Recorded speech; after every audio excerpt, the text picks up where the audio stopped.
Let's get an update from one that's had a lot of Team USA basketball fans sweating so far today. Team USA down at halftime, down for a lot of the second half, but with under 30 seconds to go now, Team USA has a 6-point lead on Australia. Carmelo Anthony has 31 points. He's been great in this game. Past LeBron on the all-time Team USA scoring list. 9 of 15 from three-point range, has 8 rebounds.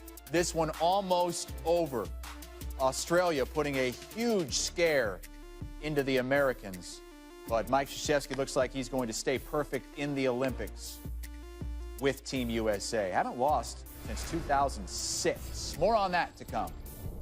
I'm Chris Hassel, just you, me, and sports. Pennant Chase Day baseball to get to, but we're going to begin with a scare for Team USA basketball. A 70-game, 10-year winning streak was in jeopardy against Australia this evening.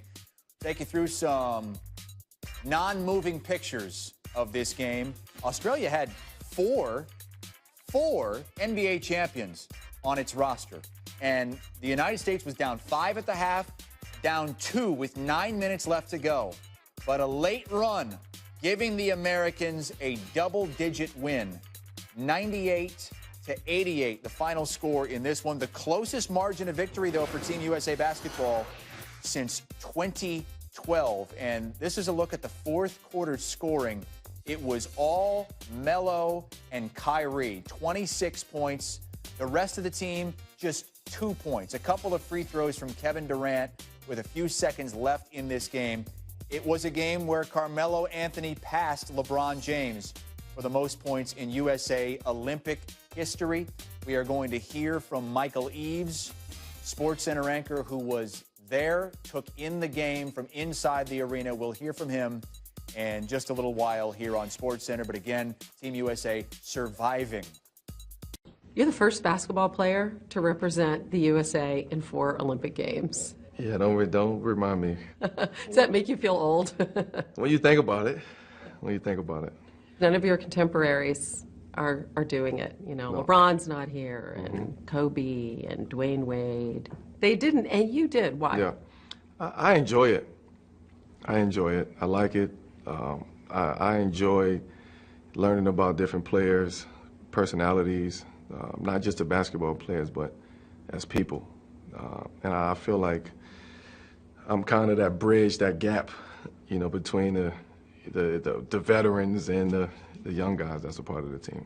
You are, in many respects, the face right now of social activism this summer, in the wake of everything that has happened. I didn't plan it to be like that. It wasn't a plan. It's just something that happened. Like it was very authentic. It was very genuine. Because I could have spoke out plenty of times of other things that's been going on, but a lot of times you just want to wait, and just see what comes naturally. I know that you spent some of your childhood in Baltimore. You marched in the Freddie Gray protest. You had been involved in ads for gun control, but you had never gone to the extent that you did with your Instagram post. Yeah. What is it that sparked that particular moment where you sat there privately and said, you know what, I just can't help it, I have to say something? I really don't know. I was watching the news and I just got tired of seeing it, and I'm just like started typing and before you know it, that Instagram post went up. Why do you think that it resonated with so many people?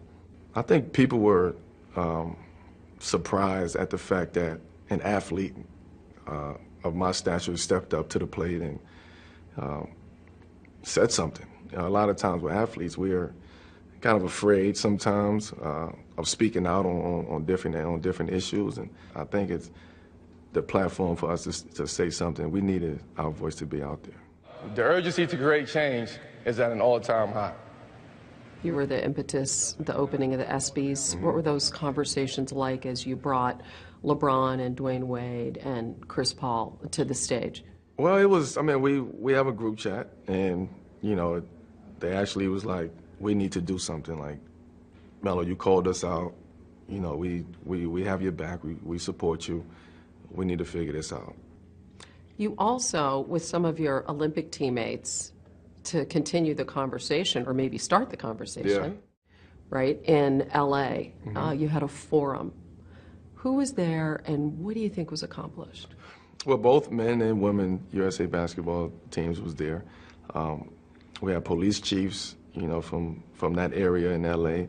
We had kids, you know, from the Boys and Girls Club that's down there. We had, you know, South Central LA. South Central LA. We had community leaders. We had activists. We had just all type of people there. And for me, it was more not. It wasn't about a quote unquote town hall. It was more about a conversation with the youth and putting those to the youth and, you know, the police officers and letting them hear each other out, you know. And a lot of times that's where the disconnect comes in at, because the police don't hear what the youth is talking about. The youth don't want to hear what the police is talking about because it's a distrust and it's a disconnect. What were both sides saying? What did you take away from it and say, wow, this group learned this? I was more like educated at the fact that some of the officers that was there was like, we've never heard this before. We embrace kind of these conversations. We want more of these conversations. We need more of these conversations. So I was more kind of shocked that they didn't know, and the stories that was being told to the police, you know, about some personal stories, police brutality thing. I had a couple guys, a kid in my group who just was shot by police a couple weeks before that. And for him to step up and actually look in the face of a police officer and say, I don't trust you. Like that right there was like, oh. Powerful. Yeah, it was like, wow. You know, but we got past that, and it was a great conversation between those two people. And for me, that was like, okay, I did my job. You know, I did my job, but I needed that. I wanted that. I wanted the kid to look the police in the eyes and say, we don't trust you. I don't trust you. And why I don't trust you. What did you share from your personal experience with those kids? Well, I mean, I grew up in that. I've seen police brutality before, and I've experienced police brutality, not at that high level, but I've experienced it before. And for me, it was just easy for me to tell that story because that's what's going on right now. What do you think needs to happen going forward to really affect true change? Because your point is the system's broken, and that's what we've got to fix. Yeah, my opinion is we have to put more emphasis on the school systems, you know, education, in-home education, different programs, educational programs, whether it's more rec centers, whether it's more Boys and Girls Clubs, whether it's, we need more initiatives, you know, for kids to take advantage of. And we need to be educated. We need to educate our youth, because right now it's a major disconnect. And another point that I was making in that conversation was the police. I mean, it's you have to abide by the law. You're not the law. I mean, at the end of the day, and they was very receptive, you know, to knowing that. How committed are you to continuing this? I'm committed. And we got to get our youth back, you know, out the streets. We got to get the community feeling back, and we need police to do that. I mean, we need them to protect and serve, but we also need them to kind of build these bonds back into the community, because this is lost right now. How familiar are you as you go into the Olympics with the Black Power salute, with what Tommie Smith and John Carlos did? I'm very aware of that. That's a very powerful image. I actually have that picture. As soon as you walk in my house, I have that picture there. Really? Yeah, and this was way before any of this was going on. But I just look at that moment and the way that they seized that moment. And it's a backstory to the guy from Australia that's in that picture too, that was going through something in Australia. He supported them. He supported them, and a lot of people don't know that story. And he suffered consequences. And he suffered consequences back in Australia. So that's another story that I think needs to be told, because while we were going through something in our own country, he was going through something in his country. So it wasn't just about us, it was about the whole world. That was in 1968. Think about that. Yeah, and here we are, 2016, and still going through the same thing. As you go to the Olympics and the platform becomes bigger and bigger, have you thought about using the Olympic platform? I've honestly thought about it. I just don't have the answers to what should be done. And then I'll sit back and I'll also say, okay, This is the biggest platform. The whole world is watching. What better way than to make a statement than it is to go out there and win a gold medal and become united? That's bigger than any other protest that we could possibly do on that stage. What sense did you get seeing KD for this first appearance there at Oracle, and now you've seen him play with Draymond and Clay, about how that's going to go? Well, I think they'll have an adjustment period. There's no question about it. Playing with KD is fun. I've coached him twice. This will be the third time I've coached him, and actually I almost made the Beijing team as a young guy from the select team. He's been that good. He's been with us the 11 years, and I see him grow.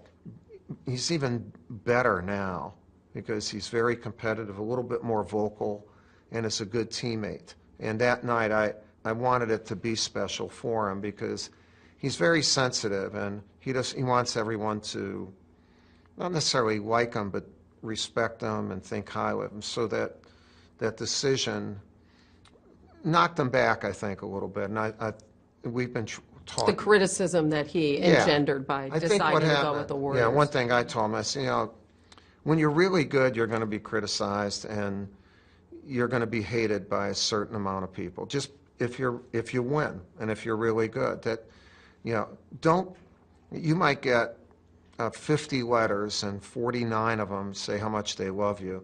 Don't let the one letter ruin it. But we do a lot of times until you get a kind of immune to that. I said, so that's what you're going through now. And a lot of people are not going to like you because of the decision you made. I said, do you like the decision? He says, yes, I do. I said, well, all right. You don't have to answer to anyone else. Just let's get over this. I thought that night helped him get over it. You know that from being at Duke. I know. You understand I know that. what being loved and being hated, and with people not even knowing you. I know that, and thank goodness, because that means we've won.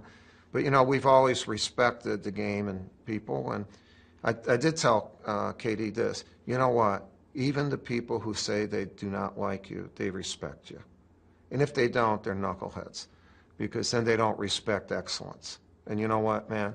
You are excellent. You're the best. So if someone doesn't like that, that's cool.